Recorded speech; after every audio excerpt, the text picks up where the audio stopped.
এটাই হতে চলছে এবছরের অ্যাপলের জাতীয় স্মার্টফোন আইফোন 17 সিরিজের রিয়েল উইনার একেই বলা যায় বেশ কয়েকটা কারণে।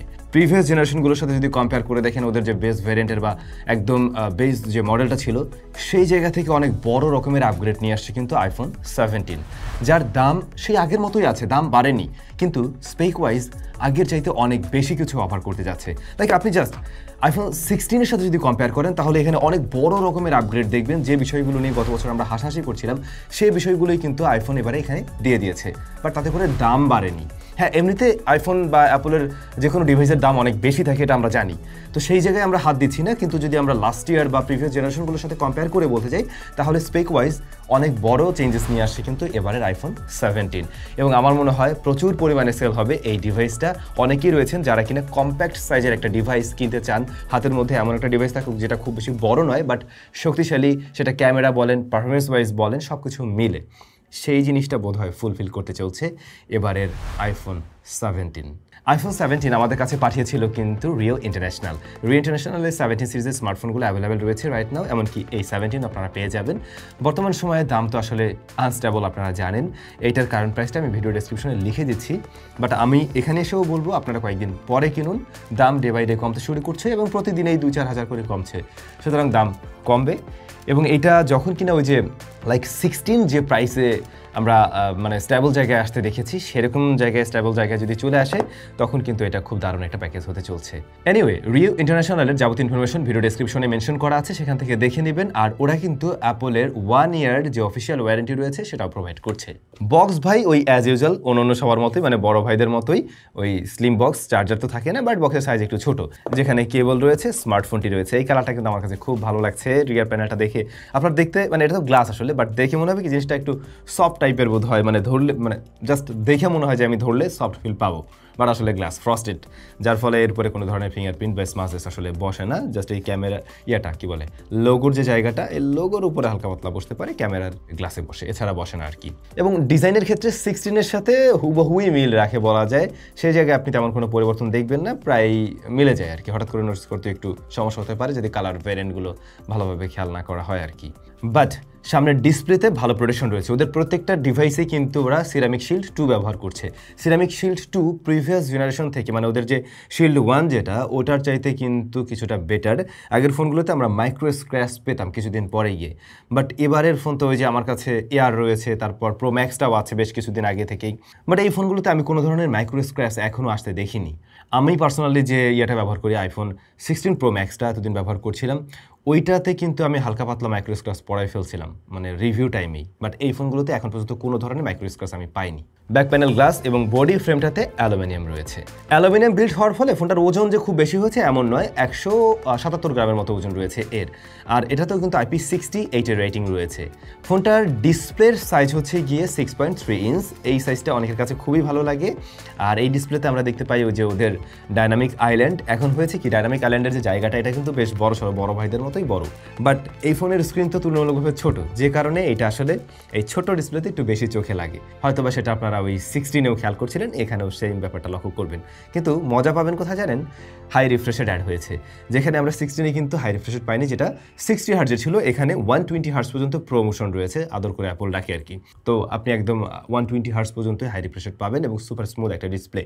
Super retina XDR OLED panel আছে এখানে এবং HDR10 এর সাপোর্ট রয়েছে। আর এটার ক্ষেত্রে আমরা দেখতে পাই 3000 নিটস পর্যন্ত পিক ব্রাইটনেস, ইনডোর আউটডোর সব জায়গায় দেখার জন্য উপযোগী। এবং ডিসপ্লের স্পেক ওয়াইজ বড় ভাই বলেন বা এয়ার বলেন, এগুলোর সাথে কিন্তু সিমিলার জায়গায় আছে একদমই। 460 হলো গিয়ে এর PPI। চিন বেজেলও একদম সুপার লেভেলের ন্যারো, একদমই কি বলে সিমেট্রিক্যাল, সো সেই জায়গা থেকেও ভালো লাগছে। খুবই মানে সুন্দর কম্প্যাক্ট লাগছে, তো দেখতে ভালোই লাগছে ডিসপ্লেটা। কালার রিপ্রেজেন্টেশন ডেফিনেটলি খুবই ভালো এবং বড় ভাইদের মতো সেম একটা ডিসপ্লে আপনি এখানে পেয়ে যাচ্ছেন। আসলে ডিসপ্লেতে আমার মনে হয় না কোনো ধরনের কমপ্লেন থাকবে আপনাদের। তারপরে এটার যখন আমরা কিছুদিন পরে একদম ফুল টেস্টিং রেজাল্ট নিয়ে আসবো ইন ডেপথে, তখন আপনারা আরও ইন ডিটেলে সব কিছু জানতে পারবেন যে কোনো ধরনের ইস্যু আমরা ফেস করি কিনা, বা লং টার্ম এটা মানে অন করে রাখলে ডিসপ্লেটা এটা হিট জেনারেট করে কিনা, বা কোনো প্রবলেম হয় কিনা। 48 মেগাপিক্সেলের মেইন ক্যামেরার পাশাপাশি 48 মেগাপিক্সেলের আলট্রাওয়াইড শুটার আছে এবং মেইন ক্যামেরায় কিন্তু ওয়াইএস রয়েছে। Front facing camera centre stage 18 মেগাপিক্সেলের। তো রিয়ারে যে দুইটা ক্যামেরা আছে দুইটাই কিন্তু সত্যিই কাজের, আলট্রা ওয়াইড অ্যান্ড হচ্ছে গিয়ে আপনার এখানে মেইন ক্যামেরা। মেন ক্যামেরা দিয়ে ওরা আবার দাবি করে যে আপনি জুম করে ছবি তুললেও লসলেস জুমে ছবিটা পাবেন আর কি। আমরা সেরকমভাবে ছবি তুলছিলাম, কিছু ছবির স্যাম্পল আপনার জন্য দেওয়া থাকলো। ছবির কোয়ালিটি কেমন লাগছে? আমার যা মনে হয় এর ছবি খুব ভালোভাবেই সন্তুষ্ট করতে পারবে, যেখানে আলট্রাওয়াইডটাও যথেষ্ট ভালো রেজাল্ট দিচ্ছে, কিন্তু ডাইনামিক রেঞ্জ হ্যান্ডেল থেকে শুরু করে ছবির ডিটেল খুবই মারাত্মক। বাট তারপরও আইফোনের ছবির কালার টোন অনেকের কাছে হয়তো ভালো লাগে না, সেই জায়গা থেকে আপনারা কমেন্ট করে জানাতে পারেন এটা কেমন লাগছে আপনাদের কাছে। ভিডিও রেকর্ড করতে পারে রিয়ার ক্যামেরা 4K 60 fps এর সর্বোচ্চ। এই ভিডিওটাও হচ্ছে 4K 60 fps এর ফ্রন্ট ফেসিং ক্যামেরায় হচ্ছে, যেমনটা দেখছেন। যদি ব্লগিং করতে চান ভাই, এই ফোন দিয়ে খুব সুন্দরভাবে আপনি সেই কাজটা করতে পারবেন।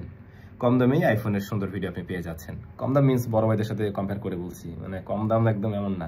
পিছনের লাইটটাকে দেখেন কি সুন্দরভাবে মানে ব্যালেন্স করছে, আবার আমার ফেস টেস সব কিছু মিলে। ইভেন এই যে সাউন্ডটা আপনি পাচ্ছিলেন, এটা কিন্তু এই স্মার্টফোনের মাইক্রোফোনে রেকর্ড করা।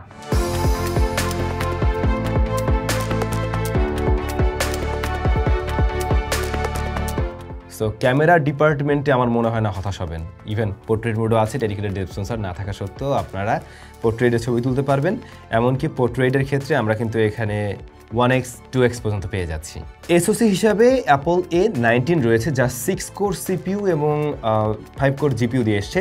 তবে যদি কিনা বড় ভাইদের সাথে এখানে কম্পেয়ার করেন, ডেফিনেটলি ওইটার থেকে এটা পিছিয়ে পড়বে, কিন্তু তাও যথেষ্ট পাওয়ারফুল।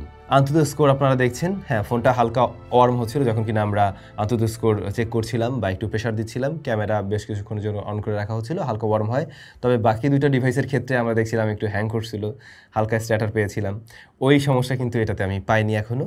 আর এর পারফরমেন্স একদমই ফ্ল্যাগশিপ লেভেলেই আছে। তবে অবশ্যই মোর পাওয়ারফুল হচ্ছে গিয়ে প্রো ভ্যারিয়েন্ট বা এয়ার। সেই সাথে র্যামেও কিন্তু কিছুটা কমতি আছে, 8GB র্যাম রয়েছে, অ্যান্ড এটা পাওয়া যাবে 256 512 256 থেকে শুরু হচ্ছে। এটাও কিন্তু একটা আপগ্রেড, মানে আপনি সরাসরি 256 থেকেই পাচ্ছেন।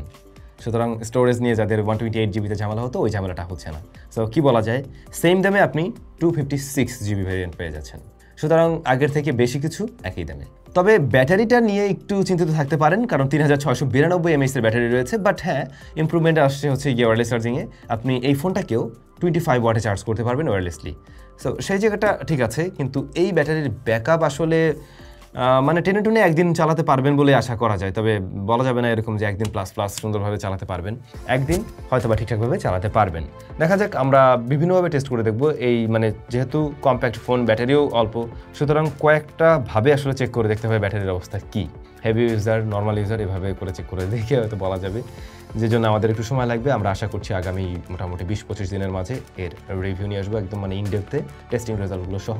তখন আরও বুঝতে সুবিধা হবে এবং ওই টাইমে গিয়ে এগুলো একেবারে স্ট্যাবল একটা প্রাইসে চলে আসবে ফর শিওর। তারপরও সব কিছু মিলে আমার যা মনে হয় এবছরের আসল রিয়েল উইনার এটাই হতে চলছে। খুব দারুণ একটা জিনিস, ধরলেও বেশ প্রিমিয়াম একটা ফিল পাওয়া যায়, ছোটোখাটো বাট পাওয়ারফুল কিছু।